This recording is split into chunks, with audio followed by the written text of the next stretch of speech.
काल लेक्चरमध्ये आपण एक नव्या टॉपिकला स्टार्ट केलं होतं जनरेटर. काल लेक्चरमध्ये आपण एक नवीन टॉपिकला स्टार्ट केलं होतं जनरेटर. ठीक आहे. सो त्याच टॉपिककडून आपण कंटिन्यू करू आणि आज त्याला एंड करू आपण. जनरेटर काय होतं? तुमचा जो लार्ज अमाऊंटमध्ये डेटा आहे त्याला काय करणार आहे जनरेटर, एक एक करून काय करणार आहे तुमच्यासाठी जनरेट करणार.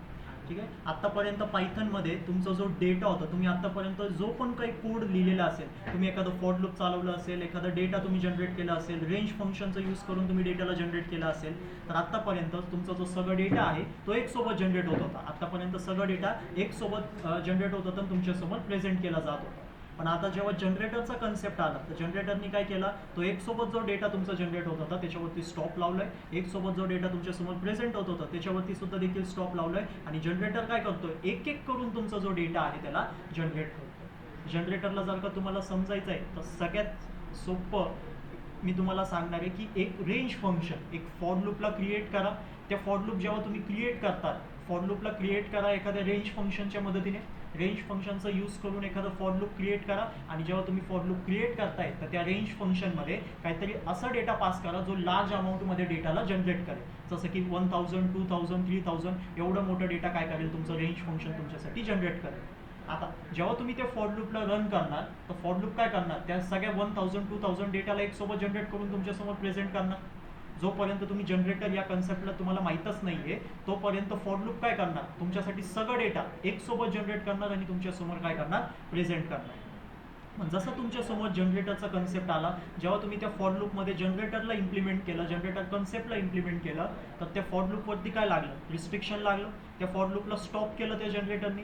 जिथं फॉर लूप एक सोबत 1000 डेटा जनरेट करत होता तिथं त्या जनरेटरनी काय केलं, त्याच्यावरती स्टॉप लावून एक एक करून त्याच्याकडून काय केलं, डेटा जनरेट करून दिला.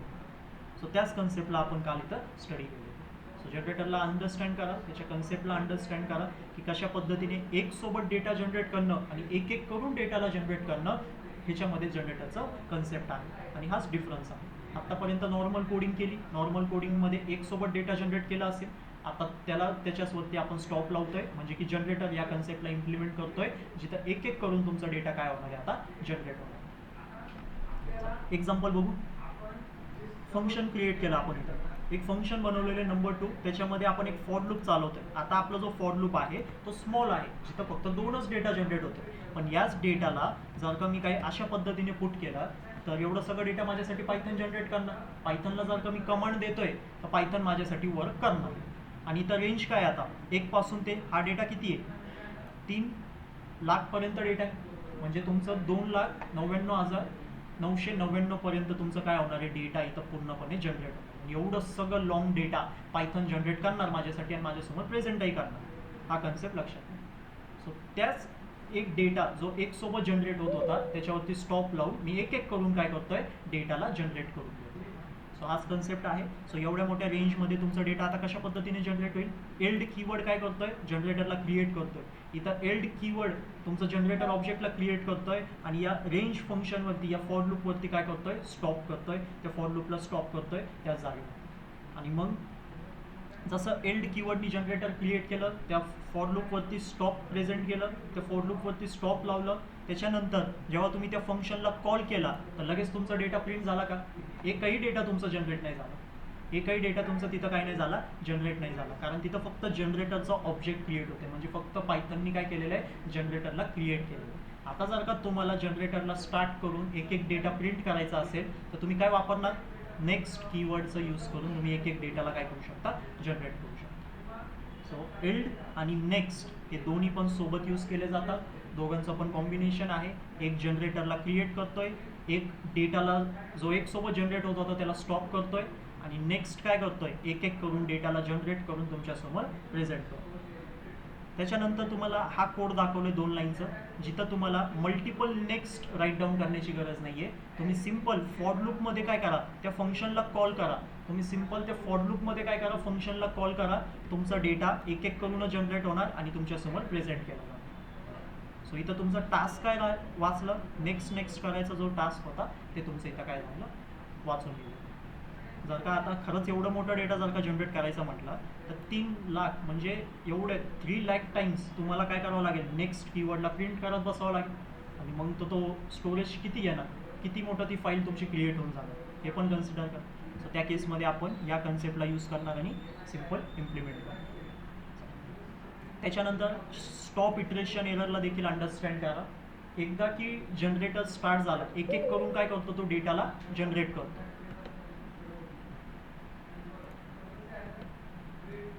एकदा की तुमचा जनरेटर स्टार्ट झाला, तो काय करतो एक एक करून डेटाला जनरेट करतो आणि तुमच्यासमोर प्रेझेंट करतो. मग त्यांनी फर्स्ट डेटा जनरेट केला, सेकंड डेटा जनरेट केला, थर्ड डेटा जनरेट केला, असं करत करत जेवढं त्याच्याकडे डेटा होतं, जेवढं त्याच्याकडे डेटा अवेलेबल होतं, एक एक करून त्यांनी जनरेट केलं.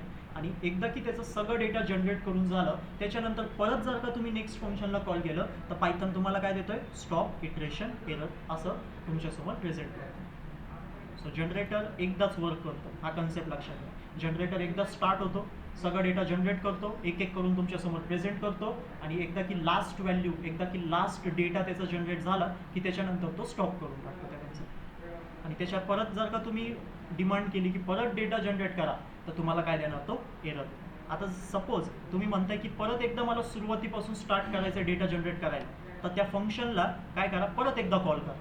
सिम्पल त्या फंक्शनला परत एकदा कॉल करा, फंक्शन परत एकदा कॉल होईल, तर जनरेटर परत एकदा क्रिएट होईल आणि तुमची जी प्रोसेस आहे ती परत एकदा कॅरी होईल. त्याच्यानंतर आपण रिटर्न वर्सेस एल्ड बघितलं. दोन्ही पण स्टेटमेंट आहे पायथनमध्ये. एक डेटाला रिटर्न करतोय, एक डेटाला रिटर्न करतोय आणि फंक्शनला एंड करतोय, म्हणजे की फंक्शनला टर्मिनेट करतोय. आणि एल्ड डेटाला रिटर्नच करतोय. दोन्ही पण डेटा कुठं रिटर्न करतात, जिथं फंक्शन कॉल होतं. आपण कन्सेप्ट लक्षात घ्या, जिथं फंक्शन कॉल होतोय तिथंच दोघांचं पण डेटा रिटर्न होतं, डायरेक्टली आउटपुट स्क्रीनवरती नाही जात. जिथं फंक्शन कॉल होतोय तिथंच रिटर्नचं पण आणि एल्डचं पण डेटा रिटर्न होतोय. पण एक फंक्शन रिटर्न स्टेटमेंट फंक्शन डेटाला रिटर्न करून फंक्शन टर्मिनेट करतो, म्हणजे की एंड करतो. आणि एल्ड काय करतोय, तिथंच फंक्शनला पॉज करतो, एंड नाही करत, तिथंच फंक्शनला काय करतोय, पॉज करतो. कारण परत एकदा जेव्हा नेक्स्ट कॉल होईल तेव्हा तोच फंक्शन परत रिझ्यूम होईल आणि परत नेक्स्ट डेटा जनरेट होईल आणि तुमच्यासमोर काय केलं जाईल, प्रेझेंट केलं जाईल. सो या दोघांमधलं पण डिफरन्स अंडरस्टँड करा. हा इम्पॉर्टंट आहे. रिटर्न वर्सेस एल्ड दोन्ही पण तुम्ही यूज करू शकता. एक जनरेटर क्रिएट करतोय तर एक फंक्शनला टर्मिनेट करतोय, हा कन्सेप्ट लक्षात. एक सोबत सगळा डेटा आउटपुट स्क्रीनवरती पाठवायला बघतोय, तर एक काय करतोय, एक एक करून डेटाला जनरेट करतोय आणि मग सेंड. सो हा डिफरन्स आहे रिटर्न आणि एल्ड. त्याच्यानंतर इथं एक्झाम्पल दाखवलं. इथं रिटर्न 10 रिटर्न 20 होतं. तुम्हाला रिटर्नमध्ये काय आलं होतं, 10 आलं होतं. कारण जसं रिटर्न स्टेटमेंट एक्झिक्यूट झाला त्याच्यासोबत जो डेटा होता त्यांनी तो जिथं फंक्शन कॉल होतं तिथं पाठवलं आणि तिथंच फंक्शनला टर्मिनेट करून टाकलं, म्हणजे ब्रेक करून टाकलं फंक्शन. आणि एल्ड हा डेटा त्यांनी काय केलं, सेंड केला. जिथं फंक्शन कॉल होत होतं तिथं त्यांनी तो डेटा सेंड केला, पण फंक्शनला टर्मिनेट केलं का, नाही, फंक्शनला पॉज केलं. आणि परत एकदा जेव्हा तुम्ही त्याच फंक्शनला नेक्स्टला कॉल केला, नेक्स्टच्या मदतीने कॉल केला, तर सेकंड एल्ड स्टेटमेंट तुमचा काय झालं, तुमच्यासमोर प्रिंट झाला. त्याच्यानंतर आपण गेलो जनरेटर एक्सप्रेशन, जो की इम्पॉर्टंट कन्सेप्ट आहे. त्याला सिम्पल कशासोबत जोडायचं, लिस्ट कॉम्प्रिहेन्शन सोबत कम्पेअर करायचं. तुम्ही लिस्ट कॉम्प्रिहेन्शनचा कन्सेप्ट लर्न केलेलं आहे, त्याच्यासोबतच काय करायचं, कम्पेअर करायचं जनरेटर एक्सप्रेशन.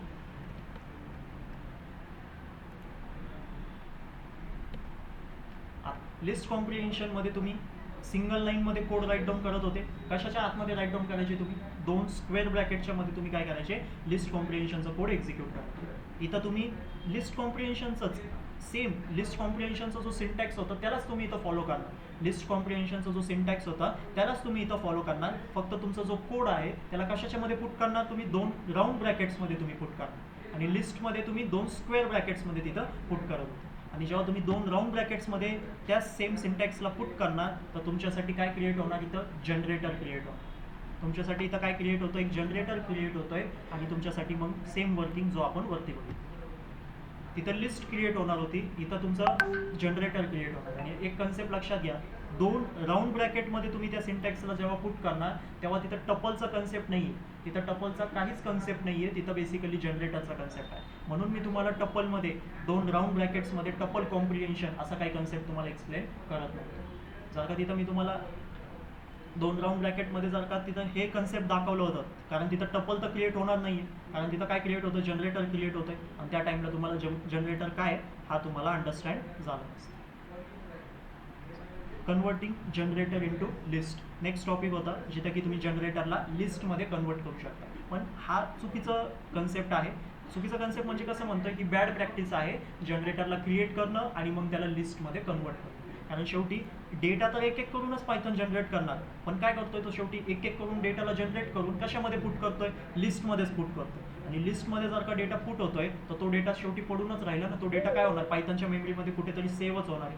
सो त्या केसमध्ये जनरेटरला लिस्टमध्ये कन्वर्ट करा, पण जशी रिक्वायरमेंट असेल, जशी नीड असेल त्याच वेमध्ये या कन्सेप्टला यूज करा. उगाच डेटाला लिस्टमध्ये कन्वर्ट करून त्याला पायथनच्या स्टोरेजमध्ये, पायथनच्या मेमरीमध्ये स्टोअर करून ठेवू नका, त्याचं कारण काहीच यूज नाही.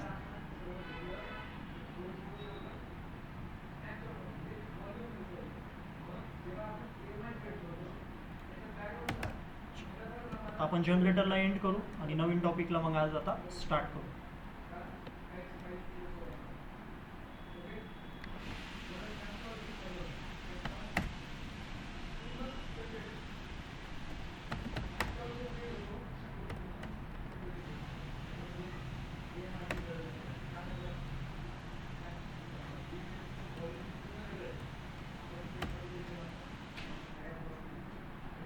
आपण इथं एक कन्सेप्ट तुम्हाला दाखवतो की जो नेक्स्ट फंक्शन होता ते तुम्हाला काय देत होतं, एरर देत होता. जो नेक्स्ट फंक्शन होता ते तुम्हाला काय देत होतं, एक स्टॉप इटरेशनचा एरर देत होता. कधी देणार तो, जेव्हा सगळे डेटा त्याचं जनरेट करून झालेलं आहे आणि त्याच्यानंतरही तुम्ही काय करताय, नेक्स्ट फंक्शनला कॉल करताय, तर त्या केसमध्ये तुम्हाला पायथन काय देणार, एक एरर शो करत होता स्टॉप इटरेशनचा. तर तो स्टॉप इटरेशनचा एरर आपण इथं काय करू शकतोय, हँडल करू शकतोय. सो कशा पद्धतीने हँडल करणार आहे त्याला अंडरस्टँड करू.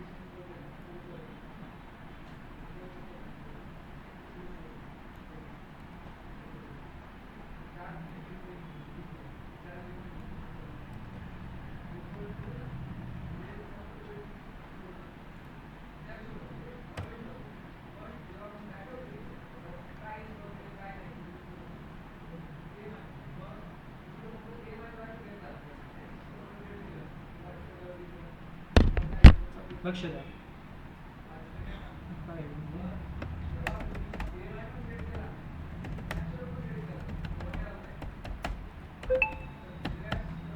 Next and default value.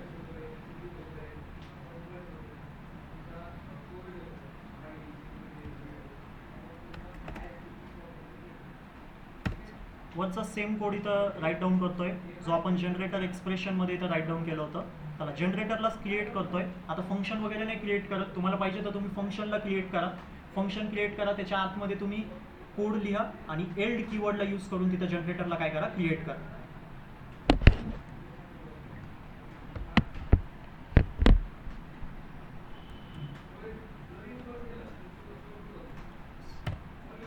तर आता 1 ते 3च करू. प्रिंट करणार सगळ्यात पहिले तर जी. आणि आता मी काय करणार, एक एक करून डेटाचा ॲक्सेस इथं घ्यायला बघणार.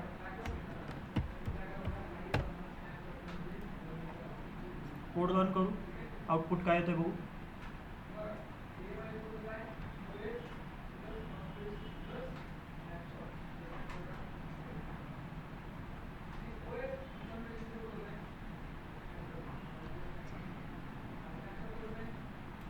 लक्ष आहे, इथं काय झालं, तुमचं जनरेटरचं ऑब्जेक्ट इथं क्रिएट झाले. त्याच्यानंतर तुम्ही इथं पहिलं डेटा तुमचं इथं काय झालेलं आहे, सक्सेसफुली प्रिंट झाले. आता मी परत एकदा काय करणार, प्रिंट नेक्स्ट आणि त्या नेक्स्टमध्ये पुट करणार जी. परत एकदा रन करू कोड. आता तुमचा कोणता डेटा जनरेट झाला इथं, 4. आपण बेसिकली कोड काय लिहिलेलं आहे त्याला पण अंडरस्टँड करा. आपण एक रेंज फंक्शन चालवतोय. फॉर लूप काय करतोय, 2 डेटा तुमच्यासाठी जनरेट करतोय. कोणता डेटा जनरेट करतोय, 1 आणि 2. तर त्या 1 डेटाला आपण काय करतोय, स्क्वेअर त्याचा इथं कॅल्क्युलेट करतोय आणि त्याला इथं आउटपुट स्क्रीनवरती प्रेझेंट करतोय. लिस्ट कॉम्प्रिहेन्शनचं सिंटॅक्स आहे बेसिकली. त्याच्यामध्ये आपण एक फॉर लूप चालवतोय. त्या फॉर लूप काय करतोय, 2 डेटाला जनरेट करतोय. कोणते ते 2 डेटा, 1 आणि 2. आणि मग त्या 1 आणि 2ला आपण काय करतोय, स्क्वेअर करतोय. म्हणजे त्यांना 1 सोबतच काय करतोय, मल्टिप्लाय करतोय आणि त्याचा डेटा इथं प्रेझेंट करतोय. आणि तो डेटा कशा पद्धतीने प्रेझेंट केलाय, आपण एक एक करून डेटाला जनरेट केलाय आणि आउटपुट स्क्रीनवरती प्रेझेंट केलं. आता 2च डेटा होता, तर 2 डेटा तुमचं इथं काय झालं, जनरेटही झाला आणि आउटपुट स्क्रीनवरती प्रेझेंटही झालं. आता परत एकदा जर का मी इथं प्रिंट नेक्स्ट केलं,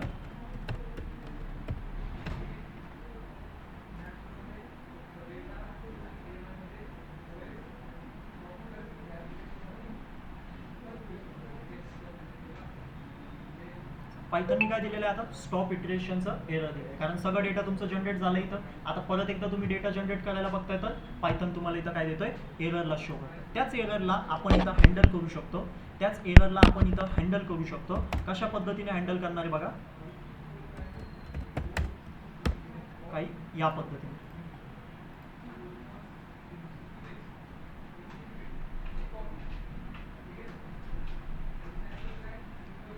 आता एरर आलेलं आहे का, आता तुमचं स्टॉप इटरेशनचा एरर इथं काय झाला, हँडल झाला. आणि सिम्पल तुमचं इथं नो मोर व्हॅल्यूज जो तुम्ही स्टेटमेंट तिथं पास केला होता तो तुमच्यासाठी इथं पायथननी प्रेझेंट केला. तुम्ही स्वतः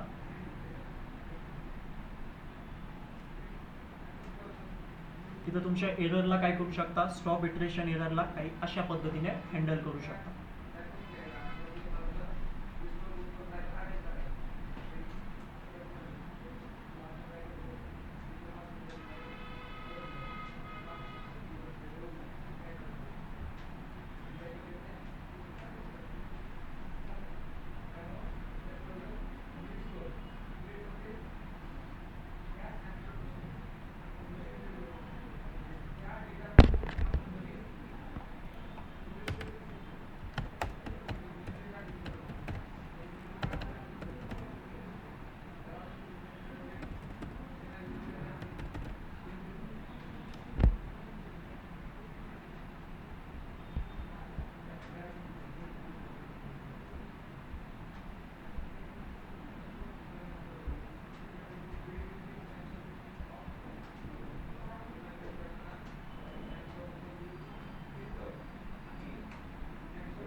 नेक्स्ट बघा जनरेटर पाईपलाईन.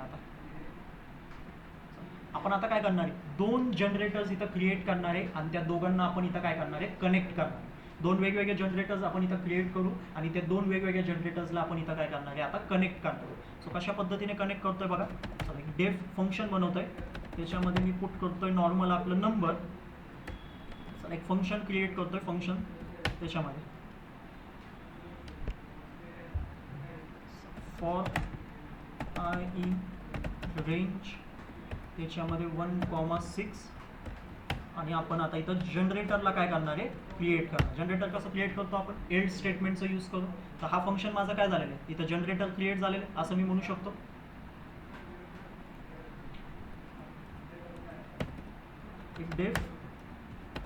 अजून एक डेफ फंक्शन बनवतोय, त्याला नाव देतोय स्क्वेअर्स आणि त्याच्या आतमध्ये मी काय करणार आहे, एक व्हेरिएबलला पास करणार. चला मी व्हेरिएबलला पास करतोय म्हणजे की पॅरामीटरला पास करणार आहे. त्या पॅरामीटरला नाव देतोय सिम्पल इथं नम. त्या पॅरामीटरला इथं पास करणार आहे आणि त्याला काय देणार आहे, नम म्हणून इथं पास करणार. फॉर आता इथं पण मी काय करतोय, एक फॉर लूप चालू करतोय. कशावरती चालवणार, त्या नम नावाच्या पॅरामीटरवरती चालवणार. त्या नम नावाच्या पॅरामीटरवरती चालवणार आणि इथं पण काय करणार, एक जनरेट करणार आहे बेसिकली एल्ड स्टेटमेंट. म्हणजे की जनरेटर या फंक्शनमध्ये पण मी इथं काय करतोय, जनरेट करतोय.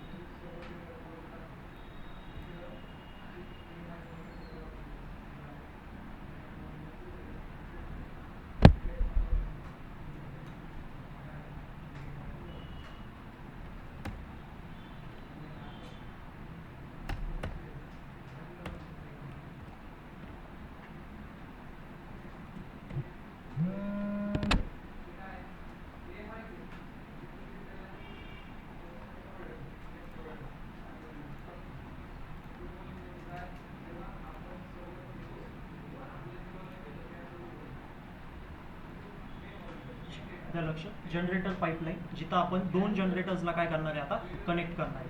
पहिलं फंक्शन बनवलेलं नंबर, त्याच्यामध्ये पण जनरेटरला क्रिएट केलं. दुसरं फंक्शन आहे स्क्वेअर्स, त्याच्यामध्ये पण जनरेटरला क्रिएट केलेलं आहे. आता कॉल करतोय मी, रिझल्ट नावाचं व्हेरिएबल बनवतोय, त्याच्यामध्ये मी कुणाला कॉल करतोय बघा, स्क्वेअर्स. हा जो स्क्वेअर्स नावाचं फंक्शन आहे त्याला कॉल करणार आणि त्याच्या आतमध्ये मला आता आर्ग्युमेंट पास करणं कंपल्सरी. कारण इथं पॅरामीटर आहे. तर मी आर्ग्युमेंटमध्ये काय पास करतोय बघा, नंबरला फंक्शनला इथं काय करतोय, कॉल ॲज अन आर्ग्युमेंट म्हणूनच मी काय पास करतोय त्याला, नंबर फंक्शन काय करतोय, पास करतोय. आता तुम्ही काय करू शकता, इथं प्रिंट करू शकता. काय प्रिंट करणार तुम्ही, नेक्स्ट, आणि त्याच्या आतमध्ये पास करणार तुम्ही रिझल्ट.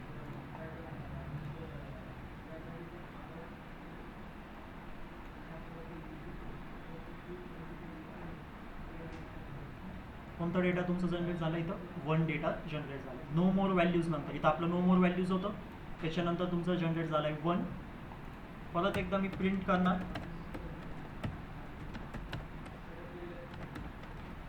त्याच्या आतमध्ये काय पास करणार, रिझल्ट, त्याच्या आतमध्ये पास करणार रिझल्ट, परत रन करणार. आता कोणता डेटा जनरेट झाला आहे, सो इथं तुमचं 2 वेगवेगळे जनरेटर काय केलेलं आहे, आपण इथं कनेक्ट केलेले आहे. त्यालाच आपण म्हणतोय जनरेटर पाईपलाईन, जिथं आपण 2 जनरेटर्सला एकमेकांसोबत काय करतोय, कनेक्ट करतोय. कोड पण वेगवेगळं आहे तुमचं, दोन्ही पण याच्यामध्ये जनरेटर आहे, म्हणजे एक एक करूनच डेटा काय होणार तुमचं जनरेट होणार. हा सगळ्यात पहिले फॉर लूप काय करतोय, 1 ते 6 पर्यंत डेटाला जनरेट करतोय. म्हणजे कोणता डेटा जनरेट होईल इथं तुमचं, 1 2 3 4 5, फक्त 1 2 3 4 5 एवढंच डेटा तुमचं काय होतं इथं जनरेट होतं. त्याच्यानंतर आपण इथं स्क्वेअर्समध्ये एक फॉर लूप चालवतोय, आणि कुणावरती चालवतोय, या नम फंक्शनवरती आपण काय करतोय, त्या फॉर लूपला ऑपरेट करतोय. मग आपण इथं एल्ड करतोय आणि काय करतोय, परत एकदा आय इंटू आय करतोय. स्क्वेअर्स फंक्शनला कॉल केलं, स्क्वेअर्स फंक्शनला जसं कॉल केलं त्याच्यामध्ये मला आर्ग्युमेंट पास करणं कंपल्सरी होतं. आर्ग्युमेंटमध्ये मी काय पास करतोय, या नंबरला पास करतोय, आणि नंबरला मी नॉर्मली पास करतोय का, नाही, मी नंबर फंक्शनला कॉल करतोय. मी तिथं काय करतोय, नंबर फंक्शनला कॉल करतोय. नंबर फंक्शन तुमचा कॉल होतोय, कशामध्ये कॉल होतोय, या नम नावाच्या पॅरामीटरमध्येच काय होतंय, तुमचं कॉल. जसं रिझल्टमध्ये तुमचं स्क्वेअर कॉल होतोय, तसं या नम पॅरामीटरमध्ये कोण कॉल होतोय, नंबर फंक्शन तुमचं काय होतं इथं कॉल होतं. मग इथं तुमचं नम आहे, म्हणजे बेसिकली हा कोड काय झाला तुमचं, फॉर आय इन नंबर असं मी म्हणू शकतो. फॉर आय इन काय झालेलं आहे, नंबर फंक्शन तुमचं इथं कॉल झालेलं आहे. आणि मी तुम्हाला वरतीच दाखवलं होतं, फॉर लूपमध्ये तुम्ही फंक्शनला कॉल करू शकता. वरतीच तुम्हाला दाखवलं होतं, फॉर लूपमध्ये तुम्ही काय करू शकतात, फंक्शनला कॉल करू शकतात. आणि जर का तुमचं फंक्शन इथं कॉल होतोय, बाकीचं तुमच्या समोर. आता नंबर फंक्शन इथं कॉल झाला, त्याच्यानंतर काय झालं, आतमधलं स्टेट तुमचा हा कोड ॲक्टिवेट झाला. हा कोड ॲक्टिवेट झाला म्हणजे काय, फॉर आय इन रेंज 1 ते 5 डेटा त्याला काय करायचं, जनरेट करायचं. आता एक सोबत करणार का तो 1 ते 5 डेटा जनरेट, नाही, एक एक करून तो डेटाला काय करणार, जनरेट करणार. एल्ड काय करणार, त्या एक एक डेटाला जनरेट करणार आणि कुठं पास करणार, बेसिकली जिथं त्याचं फंक्शन कॉल होत होता. सो इथं तुमचं नंबर फंक्शन कॉल होतोय, तर इथं तो डेटा येऊन पडला 1. आता आयमध्ये काय जाणार, तुमचं 1 जाणार. जसा आयमध्ये 1 गेला, खाली पण तुम्ही काय करताय, परत एक एक करूनच डेटाला पुढं पास करायला बघा. सो तुम्ही 2 जनरेटरला कनेक्ट केलं आणि एक नेक्स्ट फंक्शनच्या मदतीने तुम्ही त्या रिझल्टला प्रिंट करता. इथं हा पण कन्सेप्ट तुमच्या समोर येतो. एक नेक्स्ट फंक्शनच्या मदतीने तुमचं दोन्ही पण वर्किंग इथं काय होतं, कॅरी होतं. बेसिकली इथं जो फॉर लूप क्रिएट झाला होता, तो फॉर लूप तसंही तुमचा डेटा जनरेट करतोय. फॉर लूप काय करतोय, डेटाला जनरेट करतोय. वरती आपण हाच कन्सेप्ट इथं बघितलं होतं, जिथं तुम्हाला मी दाखवलं होतं की नेक्स्ट करून जर का तुम्हाला नाही करायचं असेल, तर तुम्ही एक फॉर लूप चालवा. त्या फॉर लूपमध्ये तुम्ही त्या फंक्शनला कॉल करा, ज्याच्यामध्ये जनरेटर क्रिएटेड आहे. तुमच्यासाठी पायथन काय करणार, एक एक करून डेटाला जनरेट करून तुमच्यासमोर प्रेझेंट करून द्या. आणि तोच गोष्टी इथं तुमची वर्किंगमध्ये. अंडरस्टँड होतोय हा कोड, ह्यांची दोघांची पण वर्किंग समजा. शेवटचं कन्सेप्ट आहे जनरेटरमधलं.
अंडरस्टँड झाले जनरेटर कशा पद्धतीने वर्किंग आहे, एक एक करून डेटा कसं जनरेट होतं आहे, आणि हे फायनलचं स्टेज होतं जिथं तुम्हाला थोडंसं ॲडव्हान्स कन्सेप्ट त्याच्यामध्ये एक्सप्लेन केलं.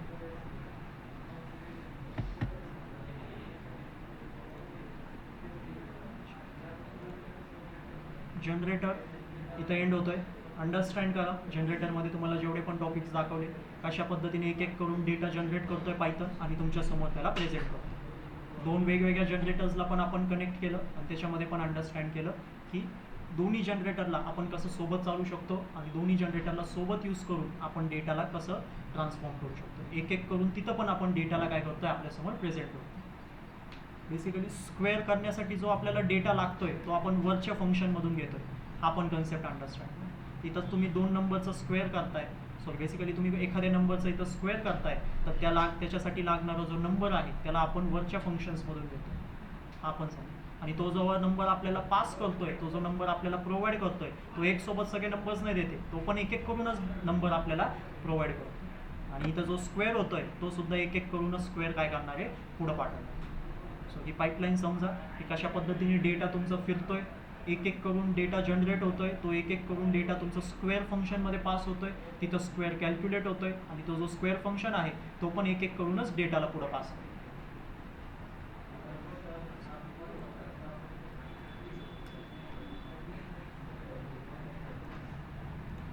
पुढचं टॉपिक घ्या. नेक्स्ट नवीन टॉपिक आता जनरेटर. पुढचं फंक्शनमधलंच परत टॉपिक आहे. आतापर्यंत आपण फंक्शनमधलं आणि फंक्शनच्या रिलेटेड बरेच टॉपिक स्टडी केलेले. नॉर्मल फंक्शनपासून स्टार्ट केलं होतं, नॉर्मल फंक्शनला कसं क्रिएट करायचं आणि मग त्या नॉर्मल फंक्शनपासून ते आता जनरेटरपर्यंत तुमच्यासमोर टॉपिक्सला प्रेझेंट केलं. मग त्याच्यामध्ये नॉर्मल फंक्शन्स असतील, त्याच्यामध्ये टाईप्स ऑफ आर्ग्युमेंट्स असतील, पायथनचं स्कोप असेल, नेस्टेड फंक्शन असेल, रिकर्शन असेल, लॅम्बडा फंक्शन असेल आणि मग आता होतं जनरेटर फंक्शन. सेम आता पुढं आहे तुमच्याकडं फंक्शनच्याच रिलेटेड अजून एक पायथनमधला ॲडव्हान्स टॉपिक आहे डेकोरेटर्स.